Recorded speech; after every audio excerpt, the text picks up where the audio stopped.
Elisa. Madam Chair, we in the minority believe that there are no contentious issues in the budget of the Office of the Vice President, especially in the 2025 to 2026 budget of the said agency. Much that we would like to honor the tradition that we extend to the Office of the Vice President, there are two members of the minority who would like to ask questions. Kaya po, in the interest of the rights of some of our members, may I yield the floor to two members, Representative Tino and Representative Ko, to propound their questions. Thank you, Madam Chair. Is it all right? Madam Chair, to the presiding officer, sir, before we proceed, I just want to be clarified with the status of the votation we have had last Friday, when we all agreed that Tuesday, which is today, we will grant parliamentary courtesy.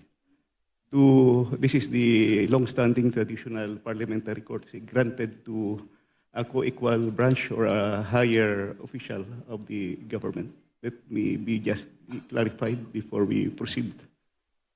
Last Fridays, there was no votation, Congressman Ongab. So we proceed as planned today. I understand there was a votation, and in fact, it was objected by the two members of minority of the NDP. No, Notwithstanding we failed to divide the House. Yes, but I think we have agreed that last Friday we will provide parliamentary courtesy to the office of the Vice President. Yes, the request of the minority is just two interpellators. It is up for Madam President, Madam Vice President, if she wants to answer or not. Just one more manifestation to the chairperson and to the presiding officer. Also last Friday, I reiterated that this long-standing tradition of granting parliamentary immunity has been practiced to all the former vice presidents that I have experienced in this chamber. And the tradition is granted first to the co-equal branch of the government, and it is on the part of the president or the vice president or to the co-equal branch of government who will reply that he is waiving, that he or she is waiving his parliamentary inquiry. So I think it would be proper and fitting that we would ask first the Vice President if she's willing to Mr. waive. Chair, may I be recognized? I think I still have the floor. So there's a question whether or not we should afford. Yes, we have discussed last Friday to afford the second highest position of the land, parliamentary courtesy. But at the request of the minority, they just want to ask, two of the minority members just want to ask questions, and it is the prerogative of the Madam Vice President to answer or not. Is that clear? So that clarifies my question. We Thank will you. be asking the Vice President to answer or not the question. Madam Vice President, can we go ahead? Madam Chair, Yes, sir. Madam Chair. Just an inquiry. My apologies, Representative Marcoleta. Her Excellency Just was a about very- to respond to the query before we recognize An you. inquiry Let's po. please yield the floor to the Vice President as she was about to make a response to that. Your Excellency, if you would like to respond po. Yes, I waive the privilege, sir. Waive. Yes. We now recognize Minority Leader Congressman Antonio Tenio. Maraming salamat, Mr. Chair. Magandang umaga po sa Office of the Vice President at sa Vice President. Well, unang tanong po ay kaugnay sa presentation na binigay ng Vice President. Napansin ko po roon na sa budget na 903.4 million for 2025. Bagaman hindi pa po tapos ang taon, ang obligation rate po ay 34.3% lamang at ang disbursement rate ay 66.8%. So nasa kalagitnaan po tayo ng taon, pero mukhang mababa po yung obligation rate. Ano po ang paliwanag dito? Yes, marami kaming procurement na tumagal. Hindi siya nasimulan by January, Madam Chair, yung procurement. So maraming mga procurement na June, July, August na nasimulan. May dahilan po ba kung bakit June, July, August na nasimulan ang mga proyekto? Madam Chair, dahil kailangan marami pong mga attachments na nire-require para sa procurement, and lahat po ng mga documents na yon ay hindi po siya nakukuha ng 1 o 2 araw lamang.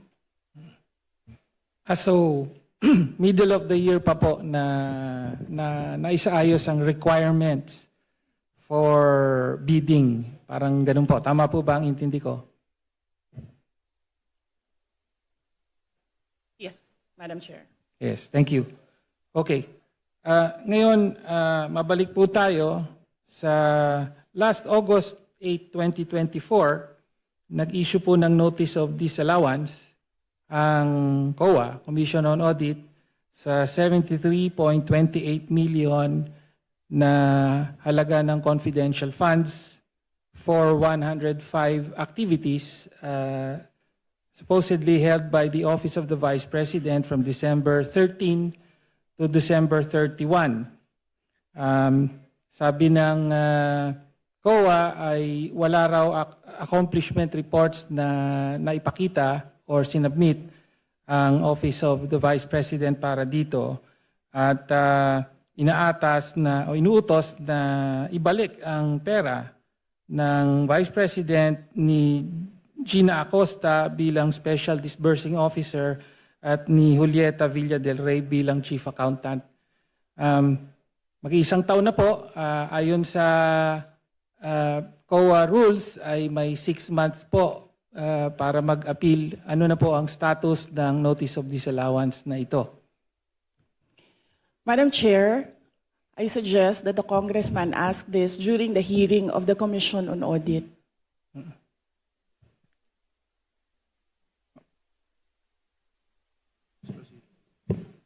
Madam Chair, I'm asking the question now from the Office of the Vice President. Madam Chair, this is a status of documents inside the Office of the Commission on Audit. So it has to be the Commission on Audit who will answer what is happening to this notice of disallowance. Nagsubmit po ba ng appeal ang Office of the Vice President sa Notice of Disallowance? Kung yung Congressman Tinio, kung ang notice of disallowance was rectified by COA, wala na po yun. Pero kung yung notice of disallowance ay meron na silang final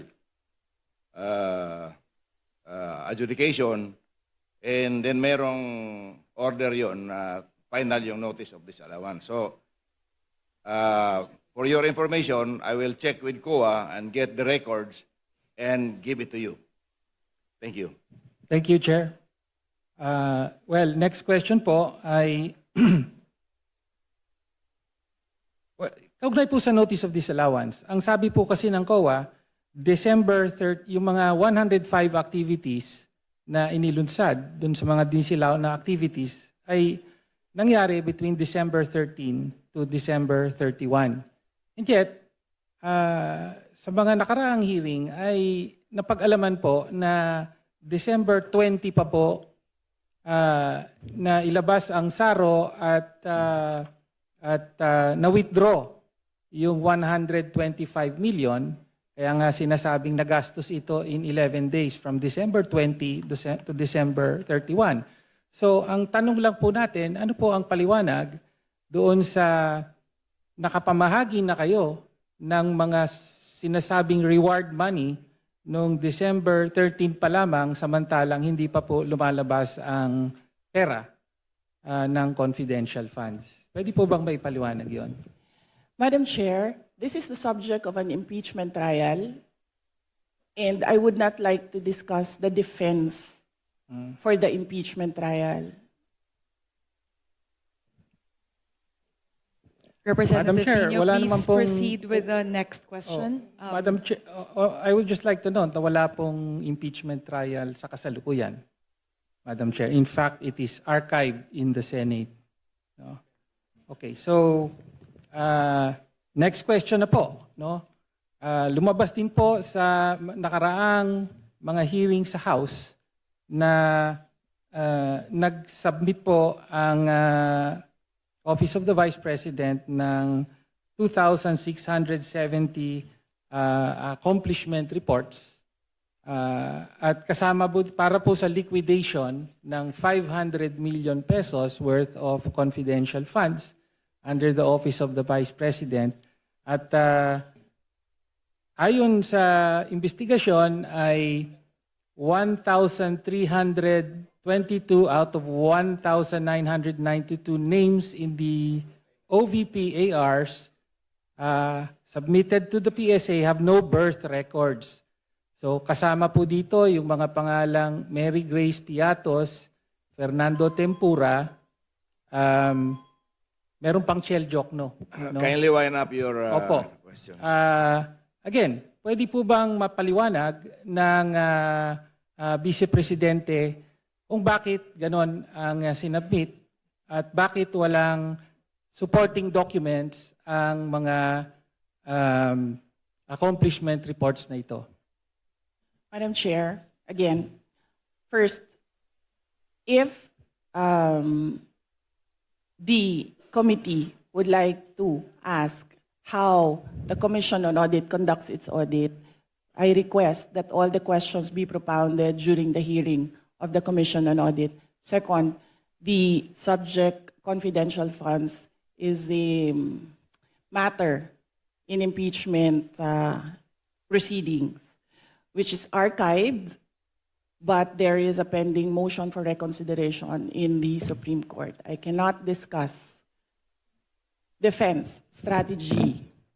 Number 3, I cannot discuss intelligence operations and cannot explain how intelligence operations are done without compromising national security. Thank you, Madam Chair. My next question. Congressman Tenyo, last question. Opo, last question. Please wind up. Opo. So, napabalita po no na mula July of last year hanggang sa kasalukuyan ay meron pong 13 trips ang Vice President overseas, no? So mula po sa Germany, Japan, Hong Kong, Netherlands, Kuala Lumpur, Malaysia, Australia, South Korea, Kuwait, Paris, at several po sa Netherlands.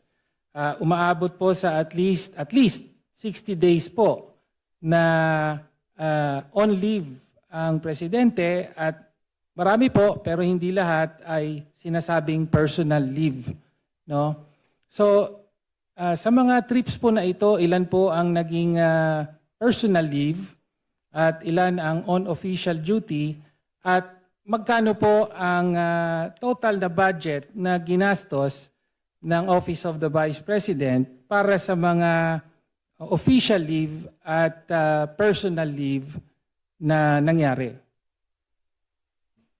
So Madam the Chair, yes. last question, Madam Yes, President. yes. Madam Chair, may I ask what date do you want me to start with the destinations? July 2024. No pizza daw yun? Mr. Chair, from July 2024, a personal trip to Germany, Okay. then January 2025, July 24, we'll personal start. trip to Japan, and so on. Yes. We'll start with July 2024. So, number 1, under the Civil Service Commission rules, there is no allotted leave for the President and Vice President. We cannot both file a leave. So the only thing that I need when I travel overseas is a travel authority from the Office of the President. All my travels were issued travel authority by the Office of the Vice President. And this implies that all these trips were approved by the Office of the Vice President. So, from July 2024, I went to Germany. In December 2024, I went to Denmark. In January 2025, I went to Japan.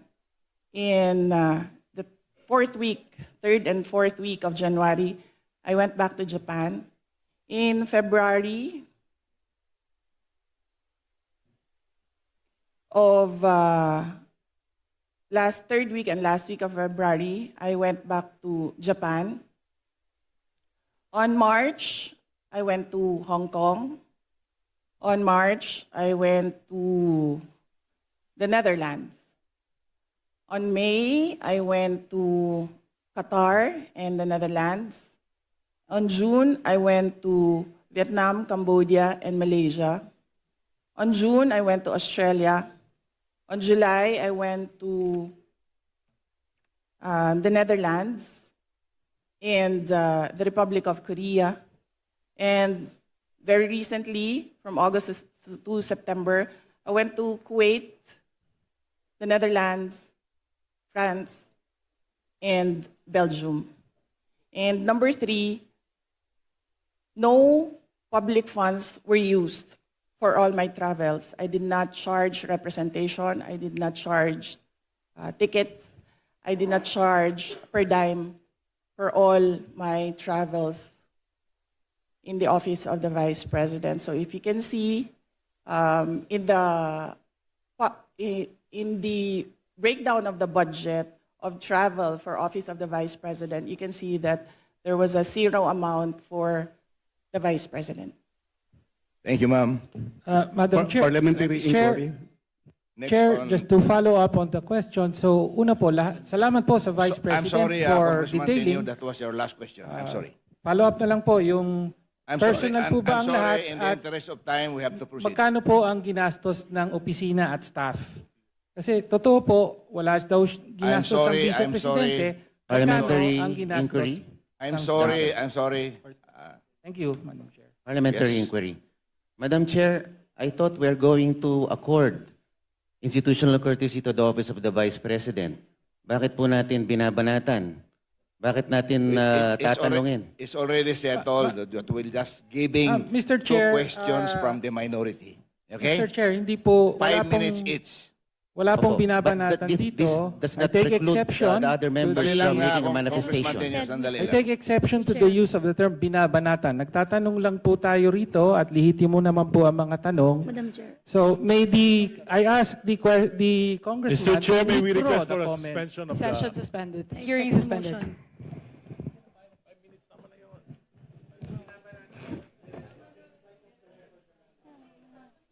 Mr. Chair, ba't po binabanatan? Manang-mana ka kay Papa.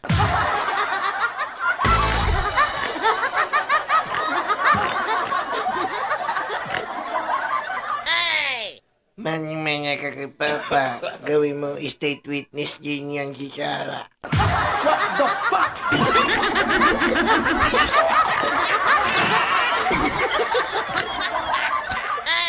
Baligtad pa yata yung peluka, Mr. Chia.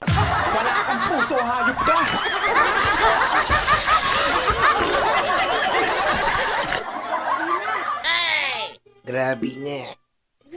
Siyatanong lang magkano nagasa sa Sara the Explorer. Lintik na yan.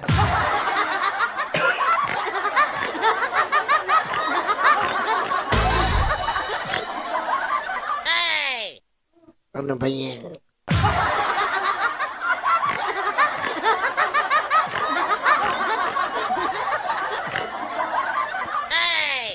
Sasagutin lang, ayaw pa sagutin. Lintik na yan, ang putik na yan. Oh. Sasabihin na naman ng mga DDS, bakit yung mga bakit yung DPWH, bilyon-bilyon, si Sarah, milyon lang. Kahit piso ninakaw mo, Pag nanakaw yon, mga utak luga.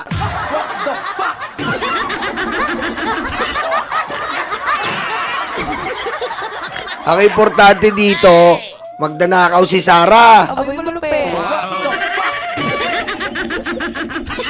Mga bobo kayo. Okay? Sabi naman, yung ano nga, di tanongin mo si Marcoleta, state witness si Diskaya, yun ang malupit. Aboy malupit.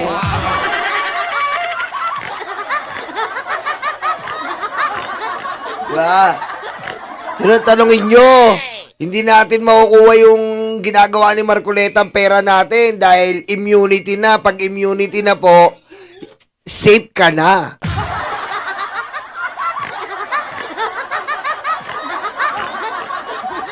Oh.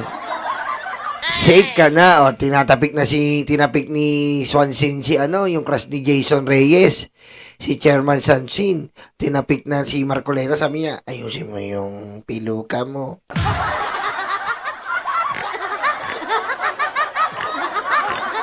Dapat kasi para magkarami kang chicks. Hearing is resumed.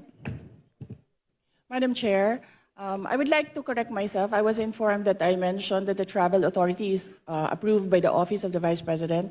The travel authority is approved by the Office of the President. Thank you. Thank you very much, Your Excellency. The correction is duly noted. Yes, Madam Chair, may I move that we strike out the word binanatan uttered by Rep. Marcoleta. Wala naman pong binabanatan. Second. There is a motion to strike off from the record the terminology binabanatan. It has been duly seconded. The motion is carried. Madam Chair, just a 1-minute manifestation on the striking of the record. I have no objection. However, I just want to explain that in the previous debates, in the previous legislatures before us, in the interim Batasang Pambansa, when an assemblyman from the city of Manila was attacking the late president, there was a motion to strike off the record of what he discussed on the floor.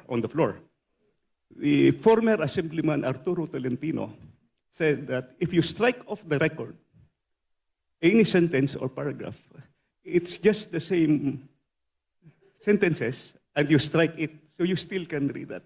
So that was clear that Ang dami mong alam, ungab. Pati yan, tumigil ka na. Proceed na tayo. Kita mo yun, no? Yung gupit ni Marcoleta, oh. Hindi faded.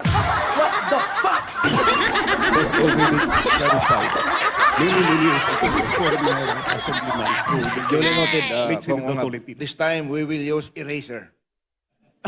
Okay? Yes. Thank you. Pero ngayon may video na. Okay. Going to the next from the Minority Leader, Congresswoman Reneco. Please go ahead. Good morning to the Vice President. Good morning to my colleagues. I'd like to take off po sa questioning na ni Representative Tino.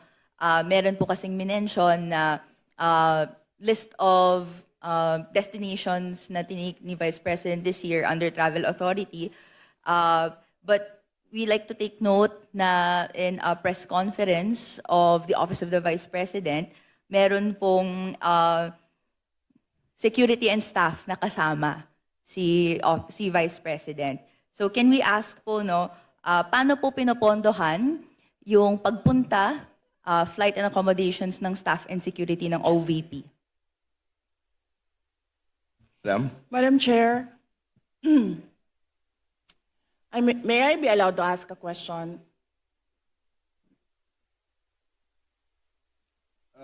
Depende sa nature, Madam Vice President. Yes. Magpinsan po ba si Congressman ko ngayon tsaka si Zaldi ko? Ano po yun? Gusto ko Mr. lang Chair, I can malaman. answer.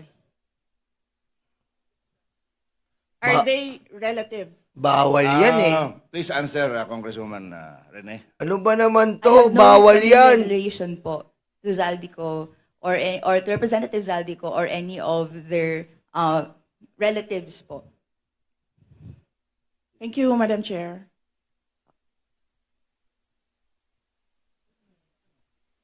Bawal yun Let me eh. just Saka ba? look for Please go ahead, ma'am. Look for the slide. Sandali lang ha, bawal po yung ginawa na yon. Ano ba naman, sino ba naman yung chairman na tong matanda na to? Bawal yun eh. Bawal po yun ha. Bawal po yun. Walang karapatan magtanong yung resource person. Ano ba naman yan oh? Ano ba naman to? Lahat ng may ko, si Lucio ko. Si Susko po.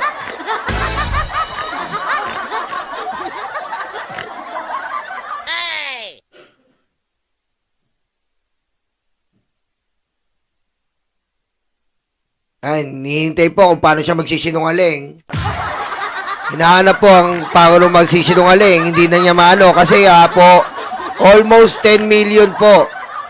Almost 10 million po sagot natin ang mga bodyguard niya. Sa iba't ibang pag-travel niya, 10 million ang nagagasto sa bodyguard. Amazing! Oh, wala na. Hindi na po makuha kung paano siya magsisinungaling. 10 million po. 10 million po sa bodyguard pa lang. Samantalang si Lenny, 2 lang ang bodyguard. Madam Madam Vice Chair. President, please go ahead. Yes. So we are talking about international travels, no, as of July 31. So for two travels in Southeast Asia, for the security, it's 474,646.93 pesos. And for the OVP personnel, these are for 2 trips, 463,733.6 for a total of 938,379.99. For one trip to Australia, for the security, it's 438,383.26. And for the OVP personnel, it's 206,988 for a total of 645,371.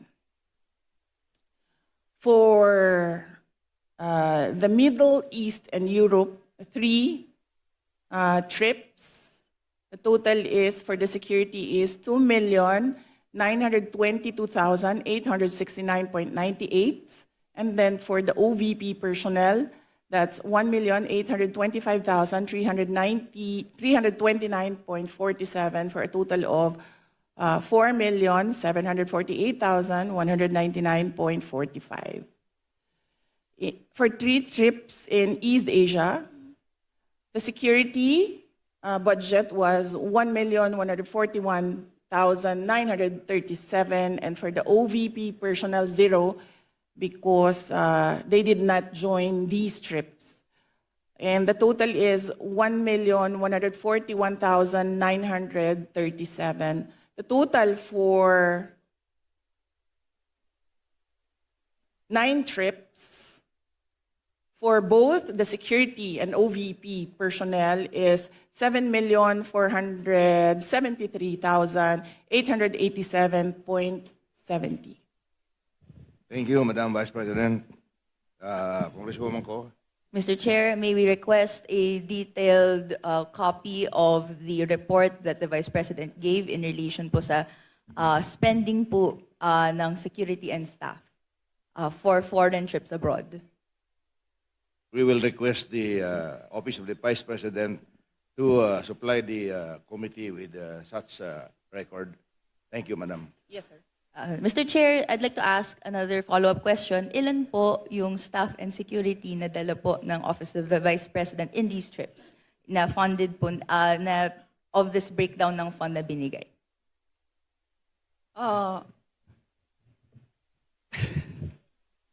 Luoy na kayo mong naong, sir, ba? Kanang. Madam Chair, for the security, I understand they recommend, the Armed Forces of the Philippines recommend 3 to 4 security personnel, but the Office of the Vice President only approves 2 security personnel. And for the Office of the Vice President personnel, that's one ceremonial and diplomatic affairs employee, one for MPRD, that is the Media Relations and Public Affairs Division, and then one for as assistant to the Vice President. So those are the approved personnel who joins the Vice President in her trips. So, to clarify, Mr. Chair, these personnel in total ay sinagot ng OVP fund of totaling 7.4 million pesos sa ating mga foreign trips. Madam Chair, not all foreign trips, as I mentioned. Security is always recommended by the Armed Forces of the Philippines, but some trips do not have OVP personnel because there are only 3 trusted OVP personnel who can do the work that I demand from them, and sometimes they are not available. Okay. Congresswoman Go. Thank you, Madam Chair. So to confirm, ito pong mga trips na to that was mentioned, are these trips personal in nature that required po yung presence ng personnel and staff? Mr. Chair, I believe, with all due respect with my colleague in the minority, I believe the question is irrelevant. Because even if the Vice President travels on her personal capacity, we cannot disassociate herself from the office of the Vice President. She's still the Vice President. The Exactly. reason for the travel is business, but she could also travel in her personal capacity, but she's still the Vice President. So I believe the question is irrelevant. With all due respect with my colleague. Mr. Chair, thank you. just to respond po, no, this is just a mere question, whether the nature of the trip is personal or business po, no, or whether it's official. This is a question that I'd like, that could be posed, and I hope to post po to the Madam Vice President. Madam Chair, it depends. If I have activities for the Office of the Vice President abroad, the 3 OVP personnel join the trips. But if the trip is purely personal and I do not have events for the Office of the Vice President, they do not join the trips. So in the graph, in the table that I mentioned earlier, those were the trips that the 3 personnel from the Office of the Vice President joined. But in the case of security personnel, this is something that is beyond the Office of the Vice President. It is decided by the Armed Forces of the Philippines.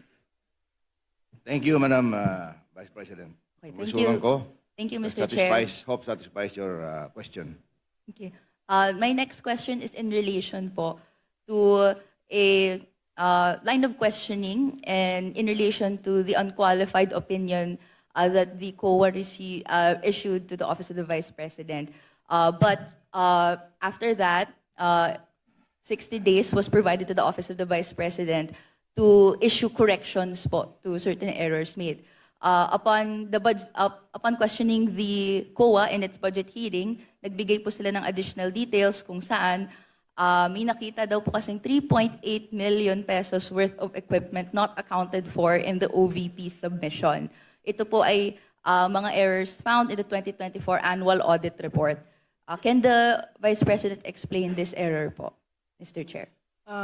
Madam Chair, the Office of the Vice President from 2022, 2023, and 2024 received unmodified opinions from the Commission on Audit. And I would like to take this opportunity to thank all my colleagues in the Office of the Vice President for being faithful to transparency and accountability in our office.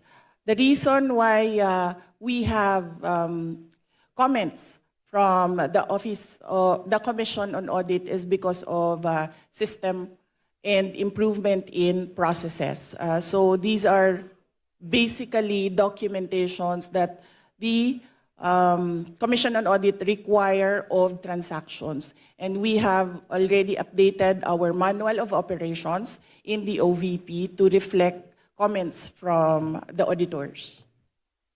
Thank you very much, ma'am. And if you can, if possible, if that is not classified, you can give a list to the committee para kami na po magbigay doon sa minority. Thank you very much. The manual of operations, sir? Okay, sir. Let me just discuss this with the executive committee. Kasi pinaghirapan din namin dito, Sir Gawin. Baka kopyahin lang din ng minority. It's your prerogative, Madam Vice President. But Madam in Po. relation to that po, Mr. Chair, Okay. we would be interested in the report kung ano po yung 3.8 million pesos that required correction po doon sa COA audit report in 2024. Would that be possible po, Mr. Chair? Madam Chair, as I said, all questions about all documents inside the Commission on Audit is best to be directed to the auditors or the representatives of COA in the budget hearings. Thank you.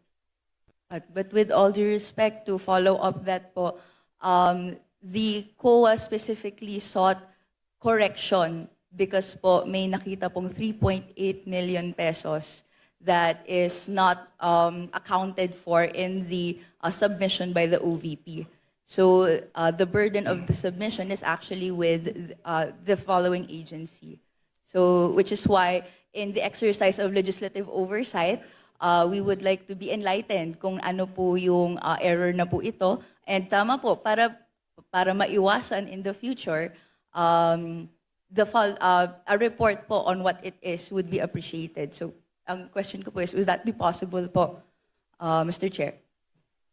Madam Chair, usually the Commission on Audit, the auditors review documents, and sometimes they do not see the attachments in the correct submissions. Sometimes the attachments that are required are found in other submissions and reports. And these attachments are required by auditors in every report. That is why right now we already have a checklist. If this is the process, if this is the project, there is a checklist on the attachments because auditors review the documents and the auditors require the attachment of documents, and sometimes these documents are not attached to a specific report. So what we did, Madam Chair, is create a checklist and to improve the system. The personnel from the Office of the Vice President go through the checklist before they submit. Okay. Anything else, Congresswoman Ko? Just to clarify, therefore, dahil po naibigay yung explanation na yon, is the Office of the Vice President explaining that this is the explanation for that 3.8 million necessity for correction? This is the explanation why we have an unmodified opinion. Wala po silang nakitang naka-attach sa ibang document. At ang gusto ng COA ay specific yung mga dokumento na ina-attach per submission. In the interest of time, ako na lang mag-volunteer niyan na Congresswoman Ko. Hingin ko sa COA yung detalya ng 3.8 kung gusto mo. I promise to give it to you in the least possible time. Thank you very much. Thank you very much for that response. My next question would be in relation po, we're asking this question po, Mr. Chair, dahil kung may necessity for correction for this 2024 audit report, and then meron pong other audit reports in the past that have found that there are deficiencies and delays, gusto nating hindi na po mangyari siya. Can I ask the Mr. kindly Chair, wind up. what assurance do the people have na sumusunod na ngayon ang Office of the Vice President sa guidelines on disbursement and other proper fiscal procedures, given that there were reports last year that hindi po ito na sunod po according to procurement guidelines po? Mr. Chair, again, with all due respect with my colleague, Sandali. the office of the Representative Vice President Sontai, is please wait. unmodified. Please wait to be Order, acknowledged. please. You're not acknowledged. Please wait to be acknowledged by the chair. We'll let the Is that the last question, Madam Vice President? We'll let the You- Madam Vice you have the President option to respond. Respond or not? My apologies, Vice Chair Pepito Alvarez. May I request for an orderly conduct of the hearing for the members to please wait to be acknowledged by the chair before you make a statement. Thank you very much. The floor is now with the Vice President to respond to the question of Representative Go. Yes, Madam Chair, as I said earlier, I don't know if everyone heard it. Every time we receive a comment from an auditor, we update our manual of operations. In order no missing items would be in the next expenditure program. Is that correct? Yes, sir. Thank you very much. Congresswoman Ko, that winds up your Thank questioning. you for that response, Mr. Chair. This will be my last question po. Okay. In relation po doon sa ibang mga items in the budget before, we have taken note that if confidential funds of the Office of the Vice President, according and as revealed to the good governance hearings, was dispersed to the security heads or the VP-SPG. May I ask po, no, bakit po dispersed siya to the VP-SPG or the security heads, pero ang nakalagay sa Joint Circular Number 2015-1 issued by DBM and COA that it should be dispersed to the Special Dispersing Officer? Madam Chair, this is the confidential funds is a subject of impeachment proceedings. Is a subject of the articles of impeachment from the House of Representatives, and I would not like to discuss the defense strategy, particularly because the prosecutors will come from the House of Representatives. Okay, Mr. Chair, my final question. Ah, Ito na I'm po sorry. yung last one. I'm sorry. Hindi na po siya That's part the ng last question. individual- Madam Yes Chair. I'm po, sorry. Mr. Chair.